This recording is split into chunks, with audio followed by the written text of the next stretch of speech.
شروع اللہ کا نام لے کر جو بڑا مہربان نہایت رحم والا ہے۔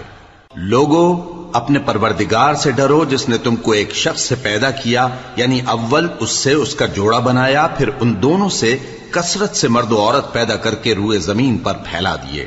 اور اللہ سے ڈرو جس کے واسطے سے تم ایک دوسرے سے حقوق کا مطالبہ کرتے ہو، اور قطع رحمی سے بچو۔ کچھ شک نہیں کہ اللہ تمہیں دیکھ رہا ہے۔ اور یتیموں کا مال جو تمہاری تحویل میں ہو ان کے حوالے کر دو، اور ان کے پاکیزہ اور عمدہ مال کو اپنے ناقص اور برے مال سے نہ بدلو، اور نہ ان کا مال اپنے مال میں ملا کر کھاؤ کہ یہ بڑا سخت گناہ ہے۔ اور اگر تم کو اس بات کا خوف ہو کہ یتیم لڑکیوں کے بارے میں انصاف نہ کر سکو گے تو ان کے سوا جو عورتیں تم کو پسند ہوں، 2 یا 3 یا 4 ان سے نکاح کر لو۔ اور اگر اس بات کا اندیشہ ہو کہ کئی عورتوں سے انصاف نہ کر سکو گے تو ایک ہی عورت سے نکاح کرو یا باندی سے تعلق رکھو جس کے تم مالک ہو۔ اس طرح تم بے انصافی سے بچ جاؤ گے۔ اور عورتوں کو ان کے مہر خوشی سے دے دیا کرو۔ ہاں، اگر وہ اپنی خوشی سے اس میں سے کچھ تم کو چھوڑ دیں تو اسے مزے سے کھا لو۔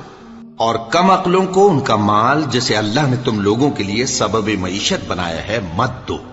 ہاں، اس میں سے ان کو کھلاتے اور پہناتے رہو اور ان سے معقول بات کہتے رہو۔ اور یتیموں کو بالغ ہونے تک کام کاج میں مصروف رکھو اور جانچتے رہو۔ پھر بالغ ہونے پر اگر ان میں عقل کی پختگی دیکھو تو ان کا مال ان کے حوالے کر دو، اور اس خوف سے کہ وہ بڑے ہو جائیں گے، یعنی بڑے ہو کر تم سے اپنا مال واپس لے لیں گے، اس کو فضول خرچی اور جلدی میں نہ اڑا دینا۔ اور جو شخص آسودہ حال ہو اس کو ایسے مال سے قطعی طور پر پرہیز رکھنا چاہیے، اور جو ضرورت مند ہو وہ مناسب طور پر یعنی بقدر خدمت کچھ لے لے۔ اور جب ان کا مال ان کے حوالے کرنے لگو تو گواہ کر لیا کرو، اور حقیقت میں تو اللہ ہی گواہ اور حساب لینے والا کافی ہے۔ جو مال ماں باپ اور رشتہ دار چھوڑ مریں، تھوڑا ہو یا بہت، اس میں مردوں کا بھی حصہ ہے اور عورتوں کا بھی۔ یہ حصے اللہ کے مقرر کیے ہوئے ہیں۔ اور جب میراث کی تقسیم کے وقت غیر وارث رشتہ دار اور یتیم اور نادار لوگ آ جائیں تو ان کو بھی اس میں سے کچھ دے دو، اور ان سے معقول بات کہو۔ اور ایسے لوگوں کو ڈرنا چاہیے جو ایسی حالت میں ہوں کہ اپنے بعد ننھے بچے چھوڑ جائیں، اور ان کو ان کی نسبت خوف ہو کہ ہمارے مرنے کے بعد ان بیچاروں کا کیا ہوگا۔ پس چاہیے کہ یہ لوگ اللہ سے ڈریں اور درست بات کہیں۔ جو لوگ یتیموں کا مال ناجائز طور پر کھاتے ہیں وہ اپنے پیٹ میں آگ بھرتے ہیں اور ضرور دوزخ میں ڈالے جائیں گے۔ اللہ تمہاری اولاد کے بارے میں تم کو ارشاد فرماتا ہے کہ ایک لڑکے کا حصہ 2 لڑکیوں کے حصے کے برابر ہے، اور اگر اولاد میت صرف لڑکیاں ہی ہوں یعنی 2 یا 2 سے زیادہ تو کل ترکے میں ان کا 2/3 ہے، اور اگر صرف ایک لڑکی ہو تو اس کا نصف ہے۔ اور میت کے ماں باپ کا یعنی دونوں میں سے ہر ایک کا ترکے میں 6واں حصہ ہے، بشرطے کہ میت کی اولاد ہو۔ اور اگر اولاد نہ ہو اور صرف ماں باپ ہی اس کے وارث ہوں تو 1/3 ماں کا حصہ ہے، اور اگر میت کے بھائی بھی ہوں تو ماں کا 6واں حصہ ہوگا۔ اور یہ تقسیم ترکہ میت کی وصیت کی تعمیل کے بعد جو اس نے کی ہو یا قرض کے ادا ہونے کے بعد جو اس کے ذمے ہو عمل میں آئے گی۔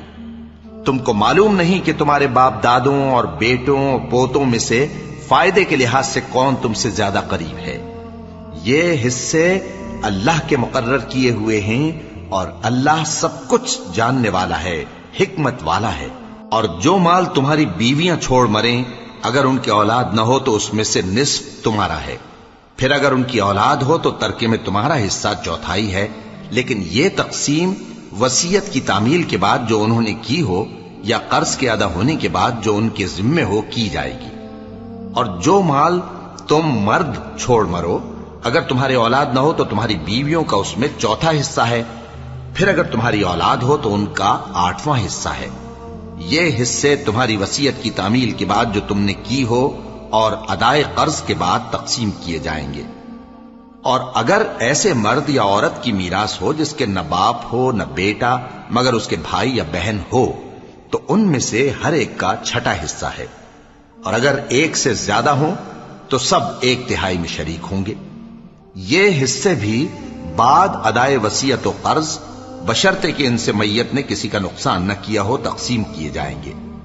یہ اللہ کا فرمان ہے، اور اللہ نہایت علم والا ہے، بردبار ہے۔ یہ تمام احکام اللہ کی حدیں ہیں، اور جو شخص اللہ اور اس کے پیغمبر کی فرما برداری کرے گا اللہ اس کو بہشتوں میں داخل کرے گا جن میں نہریں بہ رہی ہیں، وہ ان میں ہمیشہ رہیں گے، اور یہ بڑی کامیابی ہے۔